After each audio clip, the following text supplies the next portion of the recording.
have you discovered that social justice could be for an HSP? Because in the book you talk about you could be on the front lines. That's Yeah. kind of the general image, but what are the other options for us? Yeah, well, I want to add to that first, which is I think Yeah. that those are the models that we see most frequently, right? The person who's Yes. leading the march, the Right. person who's standing behind the microphone. Those are the folks who oftentimes get the most attention. They're the ones that are written down in history, Mhm. which is all well and good. We absolutely do Yeah. need people like Sure. that in Yeah. every social movement. But I think that is part of what makes it hard, right? Yeah. Those are the individuals who are held up to us as the epitome of what it means to advocate for justice. Yes. And yet, as I was doing research for this book, what was so encouraging to me was that behind every one of those individuals, right, like every Martin Luther King, Mhm. behind them are tens of thousands, if not hundreds of thousands of individuals who are supporting the very same cause, but Yes. in quieter ways that don't necessarily gain as much attention, but are critical, right? Hmm. Nobody would have heard Dr. King's message except that he had this entire groundswell of communities, individuals, families behind him, supporting him, promoting the very same message in every little corner that they Yeah. operated in. And so I think that's been a really helpful reminder for me of, movements are not made of individual leaders. Movements Yeah. are made of so many people across so many different areas of society and industries and professions and you name it. We need all kinds of personality types, all kinds of Yes. gifts, um, contributing to the change that we want to see, right? Hmm. Social challenges are really, really complicated. They're Hmm. really difficult to move the needle even a bit. And so if we can approach change in a host of creative ways, why not do that, right? Why Yeah. only feel like we have to be protesting or canvassing or, there are so many different approaches to what social justice work can look like. So in my book, I highlight six different kind of Hmm. categories of justice work that have historically been very effective. So, one of my favorite parts of writing this book was just finding lots of stories Yeah. of people in history, some more hidden, some less hidden, but stories of people who have engaged in justice work in what we might think of as unconventional ways, when actually this has been going on for decades, if not centuries. And seeing the now looking back, we can see the impact of their work. It wasn't that they were just going through the motions, that they were just Right. on the sidelines, but the work that they did really truly mattered, and it made a significant impact in the causes that they cared about. Hmm. And this is certainly not meant to be completely inclusive. This is more about giving us just other ideas, other possibilities to Yeah. think of. And there may be dozens more that others can come up with, which is Hmm. wonderful. But the six categories that I focused on were people who are connectors. And so that's individuals who just are very relationally focused, very much about building friendship, building bridges, having respectful, kind conversations with others. And you would not, I think we just cannot underestimate what can happen Hmm. through one-on-one interactions that in which we enter into it with genuine empathy and a desire to understand the other person.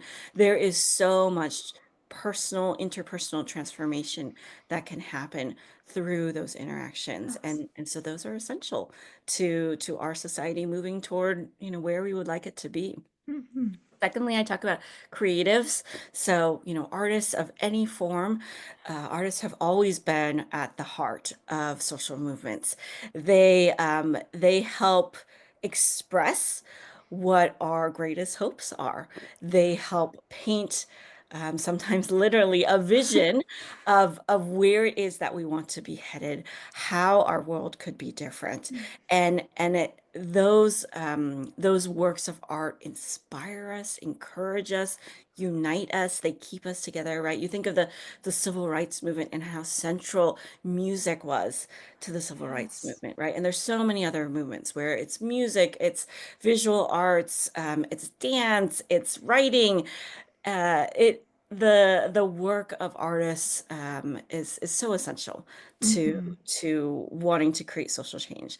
I talk about record keepers. This is a really fun chapter to write. People who are librarians, historians, Yes. archivists, they help us remember Hmm. history and document what what injustices have happened in the past? How can we right those wrongs? What mistakes have we made that we could do differently in the future? That kind of learning is really, really critical Hmm. for us thinking about where we want to go.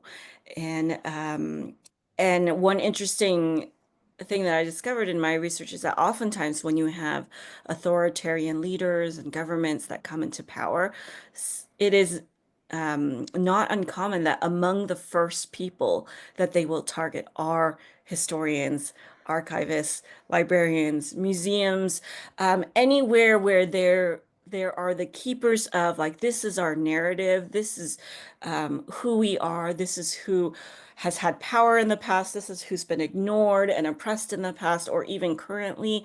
And those are the kinds of narratives that authoritarian figures want to squash. Yeah. They don't want people to have that knowledge and that awareness.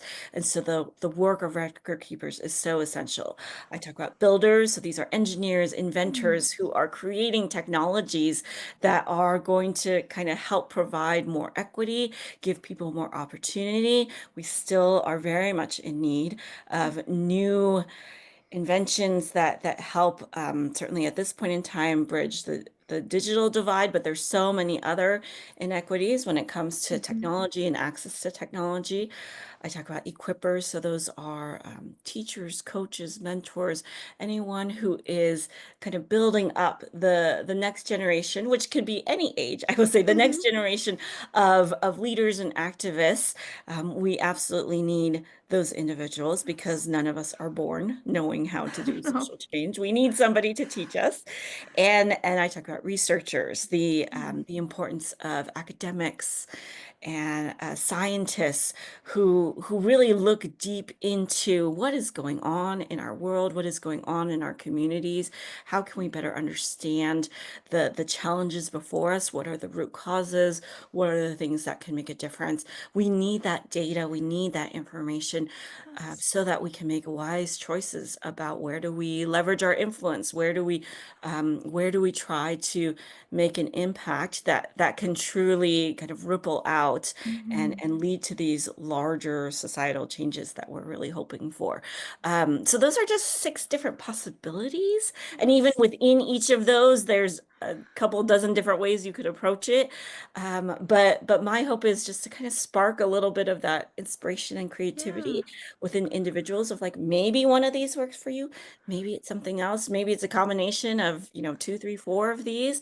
I've definitely moved between Hmm. quite a number of these, and I think not only are these great high impact ways to try to leverage change, but they are also roles that might feel a little bit like a better fit for individuals who are highly Yes. sensitive, highly empathic, who want to do something really meaningful, but maybe can't quite be on the front lines or can't quite be, staring suffering in the eyes Yeah. every single day.